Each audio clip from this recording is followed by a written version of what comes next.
دوستو، حدیث کی سبھی کتابوں میں یہ دلوں کو چھو جانے والا واقعہ ضرور ملتا ہے کہ ایک مشہور صحابی کہ جن کا نام حضرت تمیم الداری رضی اللہ تعالیٰ عنہ تھا، وہ سمندر میں دجال سے جا کر ملے تھے۔ جی ہاں دوستو، اور دجال نے ان سے 3 نشانیاں پوچھی تھی کہ جو آج ہر طرح سے پوری ہو چکی ہے۔ حدیث میں آتا ہے کہ مشہور صحابی حضرت تمیم الداری رضی اللہ تعالیٰ عنہ اپنے علاقے سے 30 آدمیوں کے ساتھ ایک ناؤ پر سوار ہو کر مدینہ شریف کی طرف نکلے تاکہ حضور صلی اللہ تعالیٰ علیہ وسلم کے ہاتھوں پر اسلام قبول کر سکے۔ وہ صحابی خود فرماتے ہیں کہ ہم سبھی 30 آدمی دھیرے دھیرے اپنی ناؤ سے مدینہ کی طرف بڑھ رہے تھے، لیکن ایک رات اچانک سمندر میں طوفان آ گیا اور ہماری ناؤ موجوں کے حوالے ہو گئی۔ وہ سمندری طوفان اتنا زیادہ خطرناک تھا کہ ہوا جدھر کی بھی چلتی، ہماری ناؤ ادھر کو ہی ہو چلتی۔ ہمیں اپنی موت سامنے نظر آ رہی تھی۔ سمندر کی ہر تھپیڑ ہماری ناؤ سے آ کر ٹکراتی تو ہمیں یہ خوف رہتا کہ ہماری ناؤ اب الٹ کر تباہ ہوگی۔ جینے کی کوئی امید نہیں بچی تھی۔ 1 مہینے تک ہماری ناؤ اسی طرح سمندر میں ادھر ادھر بھٹکتی رہی۔ ملاح نے بھی مایوس ہو کر ناؤ کو چلانا چھوڑ دیا تھا۔ 1 مہینہ اسی طرح گزر گیا۔ اچانک ایک صبح ہمیں سمندر میں ہی بہت دور کچھ پیڑ نظر آئے۔ ایسا لگ رہا تھا جیسے وہ پیڑ سمندر کے بیچ لگے ہو۔ انہیں دیکھ کر ہمارے اندر زندگی کی ایک امید جاگ گئی، کیونکہ سمندر کے بیچ پیڑوں کا مطلب صاف تھا کہ وہاں کوئی آئی لینڈ مطلب کوئی ٹاپو ہے کہ جس پر پناہ لے کر ہم اپنی زندگی بچا سکتے ہیں۔ اسی لیے ہم نے اپنی ناؤ کو اسی ٹاپو کی طرف بڑھانا شروع کر دیا۔ کئی گھنٹوں کی محنت کے بعد ہماری ناؤ اس ٹاپو سے جا لگی۔ وہ سمندر کے بیچ ایک بہت گھنا جنگل تھا۔ ہر طرف بڑے بڑے پیڑ لگے تھے۔ شام ہونے کو قریب تھی، سورج ڈوبنے ہی والا تھا کہ ہم اس سے پہلے ہی اس سمندری ٹاپو کے پاس پہنچ گئے۔ وہ صحابی فرماتے ہیں کہ ابھی ہم سبھی لوگ ناؤ سے اتر ہی رہے تھے کہ اچانک جنگل کی طرف سے ہمیں بڑی عجیب عجیب آوازیں سنائی دینے لگی۔ ایک بڑا ہی عجیب سا جانور آ کر کھڑا ہو گیا۔ اس کے جسم پر اتنے زیادہ بال تھے کہ سمجھ ہی نہیں آ رہا تھا کہ اس کا چہرہ کدھر ہے اور اس کی پیٹھ کدھر ہے۔ اس جانور کو دیکھتے ہی ہم لوگوں نے اس پر لعنت بھیجی۔ ہم سبھی سہم کر ایک دوسرے کے پاس کھڑے ہو گئے، کیونکہ پہلے ہی ہم سمندری موجوں کا شکار بن چکے تھے، اور اب اس جنگل میں ہمارے سامنے ایک نئی مصیبت آ کھڑی تھی۔ وہ عجیب سا ڈراؤنا جانور اچانک ہم انسانوں کی زبان بولتے ہوئے کہنے لگا کہ اے لوگو، تم کون ہو اور کہاں سے آئے ہو؟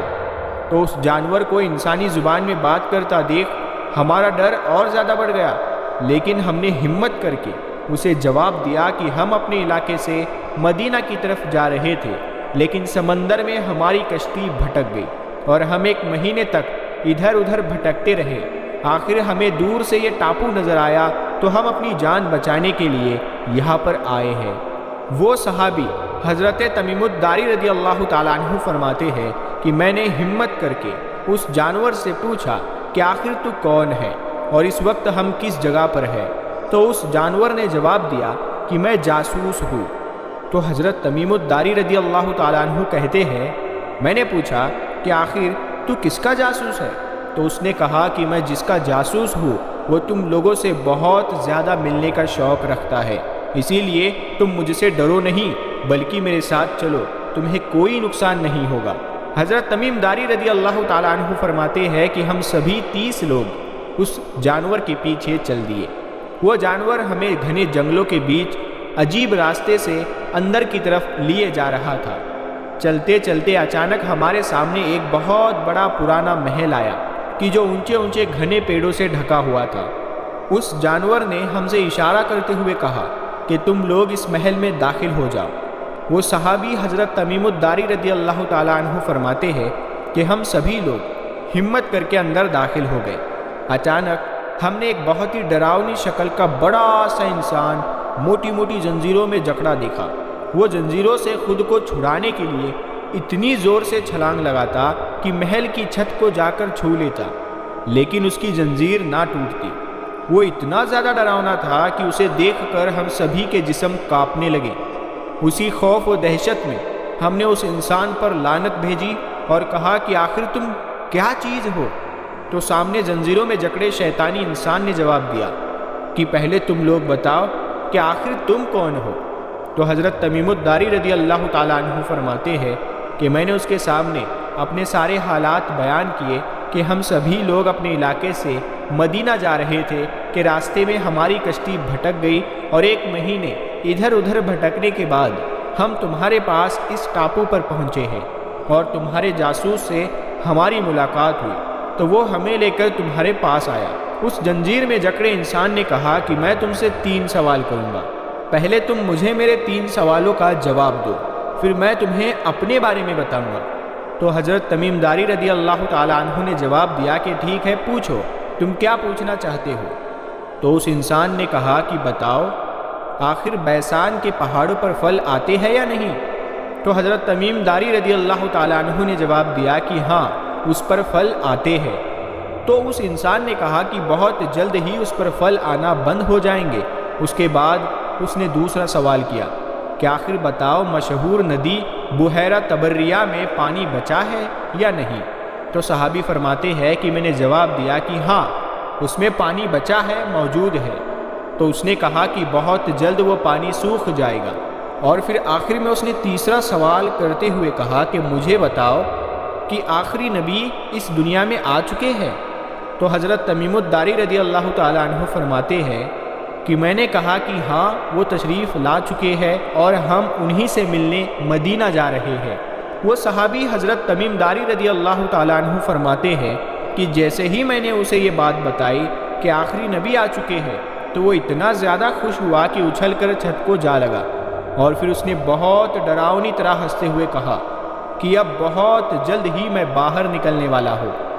اور پھر اس ڈراؤنے انسان نے اپنے بارے میں بتایا اور کہا کہ میں دجال ہوں، بہت جلد ہی مجھے آزاد کیا جائے گا اور ساری دنیا پر میرا راج ہوگا۔ وہ صحابی حضرت تمیم داری رضی اللہ تعالیٰ عنہ فرماتے ہیں کہ اس کے بعد ہم اپنی ناؤ پر سوار ہوئے اور کئی مہینوں کے سفر کے بعد ہم مدینہ پہنچے۔ رات کا وقت تھا، اسی لیے ہم سبھی 30 لوگ مسجد میں جا کر بیٹھ گئے۔ صبح فجر سے پہلے جب حضور صلی اللہ تعالیٰ علیہ وسلم مسجد میں تشریف لائے تو ہم نے آپ صلی اللہ تعالیٰ علیہ وسلم کو اپنے اوپر بیتی وہ پوری داستان سنائی کہ کیسے ہماری کشتی بھٹکی اور ہم دجال سے جا کر ملے۔ تو حضور صلی اللہ تعالیٰ علیہ وسلم نے ہم سبھی کو بہت اچھی طرح ایک طرف بٹھایا اور پھر فجر کی نماز پڑھانے کے بعد مسکراتے ہوئے ممبر پر آ کر بیٹھ گئے۔ صحابہ اکرام کو حکم دیا کہ اپنی اپنی جگہ پر بیٹھے رہو، اور پھر حضور صلی اللہ تعالیٰ علیہ وسلم نے سبھی صحابہ اکرام سے فرمایا کہ دیکھو میں تم سے کہا کرتا تھا کہ دجال اسی دنیا میں موجود ہے، یہ دیکھو تمیم الداری تمہارے پاس یمن سے آئے ہیں اور ان کی ملاقات سمندر میں دجال سے ہوئی ہے۔ اور پھر حضرت تمیم داری کا پورا قصہ حضور صلی اللہ تعالیٰ علیہ وسلم نے صحابہ اکرام کو سنایا۔ آخر میں حضور صلی اللہ تعالیٰ علیہ وسلم نے اپنی لاٹھی ممبر پر مارتے ہوئے کہا کہ دجال میرے مدینہ میں داخل نہیں ہو سکتا، اور اسی طرح اور 2 مرتبہ فرمایا کہ دجال میرے طیبہ میں داخل نہیں ہو سکتا، دجال میرے طیبہ میں داخل نہیں ہو سکتا۔ اور پھر حضور صلی اللہ تعالیٰ علیہ وسلم نے مشرق کی طرف اشارہ کرتے ہوئے کہا کہ دجال اس وقت مشرق میں ہے، اس وقت مشرق میں ہے، اس وقت مشرق میں ہے۔ دوستو، دجال کے بارے میں حضور صلی اللہ تعالیٰ علیہ وسلم نے سب سے زیادہ اپنے صحابہ اکرام کو ڈرایا اور اس کی ایک ایک چیز بیان فرما دی کہ آخر اس کی آنکھیں کیسی ہوگی، اس کا چہرہ کیسا ہوگا، وہ لوگوں کو کیسے گمراہ کرے گا اور زمین پر کتنے دنوں تک رہے گا، کون سے لوگ اس کے فتنے سے بچ پائیں گے اور کون کون اس کے فتنے کا شکار ہو جائیں گے۔ حضور صلی اللہ تعالیٰ علیہ وسلم نے فرمایا کہ دجال ایک جوان آدمی ہوگا، وہ ایک آنکھ سے کانا ہوگا اور دوسری آنکھ بھی اس کی کچھ خراب ہوگی، اس کی دونوں آنکھوں کے بیچ کافر لکھا ہوگا، کوئی چاہے پڑھنا جانتا ہو یا نہ جانتا ہو وہ بھی اسے پڑھ لے گا۔ دجال کا سینہ چوڑا اور تھوڑا سا اندر کی طرف دھسا ہوگا، اس کے بال گھنگریالے ہوں گے۔ ایک حدیث میں آتا ہے کہ دجال کے نکلنے سے پہلے ساری دنیا میں بہت زیادہ بھوک مری عام ہو جائے گی، نہ آسمان سے بارش ہوگی اور نہ ہی زمین سے ایک دانہ اگے گا۔ دجال اپنے ساتھ کھانے و پانی کی نہریں لے کر چلے گا۔ اس کے پاس جنت و جہنم بھی ہوگی۔ جو اس کو خدا مان لے گا تو وہ اس کے لیے کھانا پانی سب کچھ بھر دے گا، اور جو اس کا انکار کرے گا تو دجال اسے بھوک اور پیاس میں تڑپتا چھوڑ دے گا۔ حضور صلی اللہ تعالیٰ علیہ وسلم نے فرمایا کہ دجال اصفہان سے نکلے گا۔ اور دوستو، اصفہان اس وقت اسرائیل میں موجود ہی ایک جگہ ہے کہ جسے حضور صلی اللہ تعالیٰ علیہ وسلم کے زمانے میں اصفہان کہا جاتا تھا۔ دجال زمین پر 40 دنوں تک رہے گا۔ جب وہ آئے گا تو ایک دن 1 سال کے برابر ہوگا، دوسرا دن 1 مہینے کے برابر ہوگا، تیسرا دن 1 ہفتے کے برابر ہوگا، اور پھر باقی دن عام دنوں کی طرح ہوں گے۔ دجال ہوا میں بجلی کی طرح اڑے گا اور دنیا کے کونے کونے تک جائے گا۔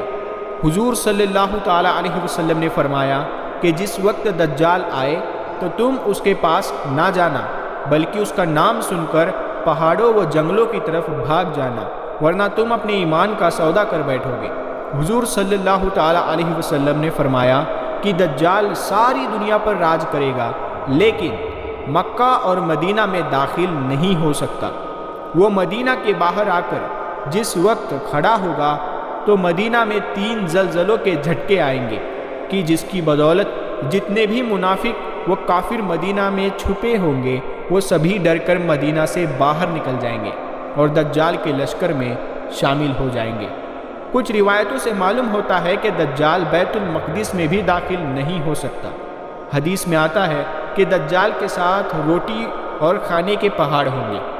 جنت اور جہنم بھی اپنے ساتھ وہ لے کر چلے گا، لیکن حقیقت میں جسے دجال جنت کہہ رہا ہوگا وہ اندر سے جہنم ہوگی، لیکن اوپر سے جنت نظر آئے گی، اور دجال جسے جہنم کہہ کر پیش کر رہا ہوگا وہ اندر سے جنت ہوگی اور اوپر سے جہنم کی طرح نظر آتی ہوگی۔ اب جو بھی نیک بندہ دجال کا انکار کرے گا تو وہ اسے اٹھا کر اپنی جہنم میں ڈال دے گا۔ لوگوں کی نظر میں تو وہ انسان جہنم میں پڑا نظر آئے گا، لیکن حقیقت میں وہ جنت کے مزے لے رہا ہوگا۔ حضور صلی اللہ تعالیٰ علیہ وسلم نے فرمایا کہ دجال کا ساتھ دینے والے یہودی لوگ ہوں گے، اور یہودیوں کے پیچھے دوسری قومیں بھی دجال کو اپنا خدا مانتی چلی جائیں گی۔ اسی لیے دوستو، آج ہم دیکھ سکتے ہیں کہ یہودی دن رات اسی کوشش میں ہیں کہ کسی طرح غزہ کو ختم کر کے مسجد اقصیٰ کو گرا دیا جائے اور وہاں اپنا ہیکل سلیمانی بنا کر اپنے مسیح دجال کو بلانے کی تیاری کی جائے، کیونکہ ان کا ماننا ہے کہ جس دن بھی ہمارا ہیکل سلیمانی بن کر تیار ہو جائے گا تو اسی دن ہمارا اصلی خدا دجال آ جائے گا، اور پھر ہم سب اس کے ساتھ مل کر پوری دنیا پر حکومت کریں گے۔ پیارے دوستو، اللہ تعالیٰ سے ہم سبھی مسلمانوں کو دعا کرنی چاہیے، اور ہم دعا کرتے ہیں کہ اللہ تعالیٰ ہم سبھی مسلمانوں کی دجال سے حفاظت فرمائے، اور فلسطینی مسلمانوں اور وہاں کے بچوں کی قربانیاں قبول فرمائے، اور ہمیں بھی ان کی مدد کرنے والا بنا دے۔ آمین یا رب العالمین۔ پیارے دوستو، کمنٹ باکس میں آمین ضرور لکھیں، کیا پتہ کس کا لکھا آمین کب قبول ہو جائے۔ اور دوستو، یہ ویڈیو یا معلومات آپ کو کیسی لگی آپ ہمیں کمنٹ کر کے ضرور بتائیے گا، اور اس ویڈیو کو اپنے دوستوں میں ضرور شیئر کریں۔